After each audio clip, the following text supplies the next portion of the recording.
La ponencia que se presenta describe una experiencia docente de buenas prácticas implementada el pasado curso 2020-21 en la asignatura troncal de Tecnologías de Fabricación de los grados de Ingeniería Eléctrica y Electrónica de la Universidad de La Coruña. La asignatura de Tecnologías de Fabricación es troncal, de 6 créditos y se imparte en el segundo cuatrimestre. A grosso modo, se puede decir que los objetivos de aprendizaje son el conocimiento de las técnicas de conformado, sistemas de unión y soldadura, así como el control metrológico de calidad. Esta asignatura incluye 6 sesiones de prácticas de 1,5 horas, y dentro de estas sesiones de prácticas es donde se implementa la actividad que se describe en el presente ponencia. Es una actividad de aprendizaje basada en proyectos, en la cual el producto final es la entrega de una estructura geodésica, así como del portafolio de la práctica. Para ello, los alumnos se organizan en grupos autogestionados y escogen a un coordinador. El profesor hace una planificación básica de tareas y dentro de ellas los alumnos van a tener autonomía para autogestionarse. Para conseguir obtener ese producto final en plazo, la escuela nos dota de ciertos recursos de taller, así como de hardware y software. Una cúpula geodésica es una parte de un poliedro generado a partir de un icosaedro, un dodecaedro u otro cualquiera de los sólidos platónicos. Por tanto, las caras de una cúpula geodésica pueden ser triángulos, hexágonos o cualquier otro polígono regular. En cualquier caso, todos los vértices deben coincidir con la superficie de una esfera o un elipsoide. Fuller es considerado el inventor de las cúpulas geodésicas, ya que fue quien registró la patente en el 54. A pesar de esto, existen ejemplos anteriores de cúpulas geodésicas, como en el Palacio Imperial de China o en el Planetario de los Talleres de Carceis. Cuando se habla de una estructura de frecuencia 1, se hace referencia al poliedro básico. En el caso de un icosaedro, es una figura de 20 caras. Con frecuencia 2 se hace referencia al poliedro que se obtiene mediante la división por 2 de la arista del poliedro básico. En el caso de un icosaedro de frecuencia 2, este va a tener 80 caras. Frecuencia 3 es del poliedro que se obtiene mediante la división por 3 de la arista del poliedro básico. En el caso de un icosaedro de frecuencia 3, este va a tener 180 caras, y así sucesivamente. Las barras de las cúpulas geodésicas pueden fabricarse de metal, madera, PVC, etc. Y los conectores pueden ser de muy diversos tipos. Para la selección y despiece de la estructura existen diversas fuentes en Internet, pero tal vez la más completa sea la calculadora CIDOME. Esta calculadora permite escoger el tipo de estructura introduciendo una serie de parámetros y como output aporta el despiece de la propia estructura, lista de materiales e incluso permite obtener una versión digital de la estructura en formato .obj. En lo que respecta a la fabricación, por precio y facilidad de procesado, se impuso que el material fuese PVC. Para ello, en la calculadora habrían de seleccionar tipo de conexión PIPEZ. Con respecto a la conexión, se dejó libertad para escoger. Para la fabricación disponían de la herramienta y equipos existentes en el taller. Sin embargo, se les dio libertad para que trajesen herramienta propia si así lo consideraban. Se exigió, en la medida de lo posible, un diseño racional de la organización de la producción, como si su objetivo fuese el de fabricar 1000 unidades de la estructura. Sin embargo, no se les aportó mucha más información a ese respecto. Al finalizar la práctica de taller, los alumnos tuvieron que entregar sus respectivos partes de trabajo con objeto de conocer las horas sombra invertidas, así como las empleadas en cada proceso de transformación. En las últimas 2 sesiones de prácticas se dio una introducción al software y cada grupo simuló el proceso de fabricación mediante Arena Rockwell. Para llevar a cabo la simulación, no se introdujeron los tiempos obtenidos de las partes de trabajo, sino los tiempos de procesado que se obtuvieron una vez adquirida cierta destreza en cada etapa de procesado, así como optimización de la organización.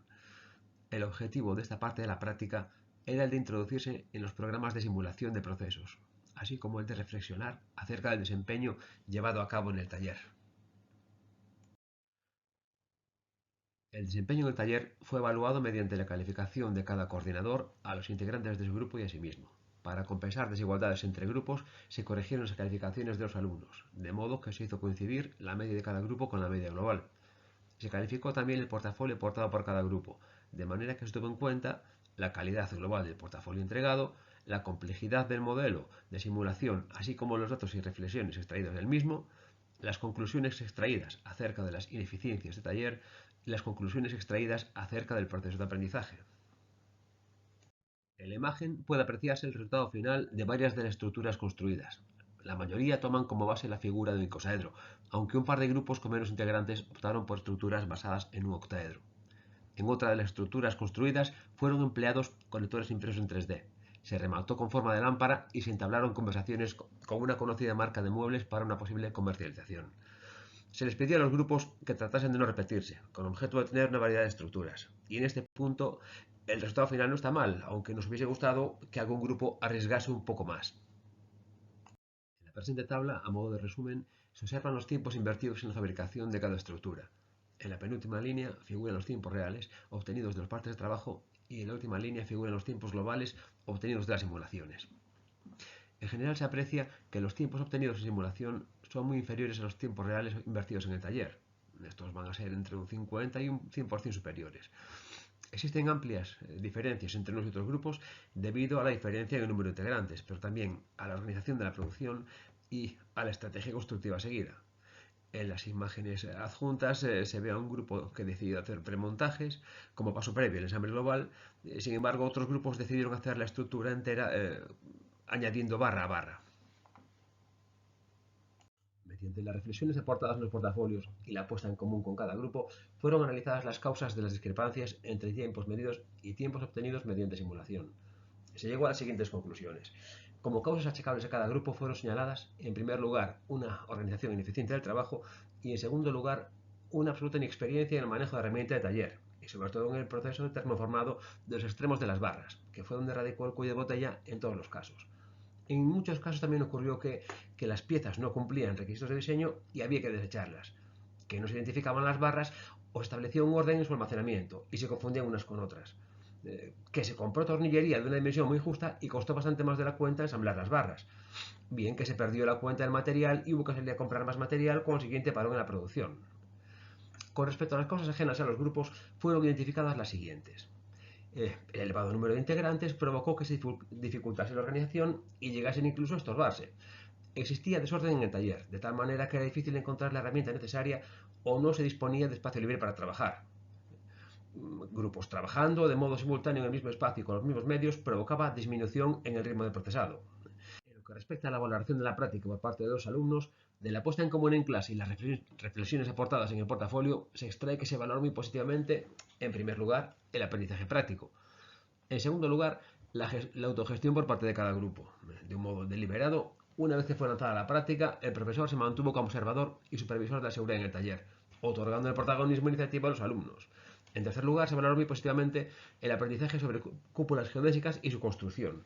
Para la gran mayoría, el reto de construir una estructura esférica con barras rectas constituyó un acto de fe.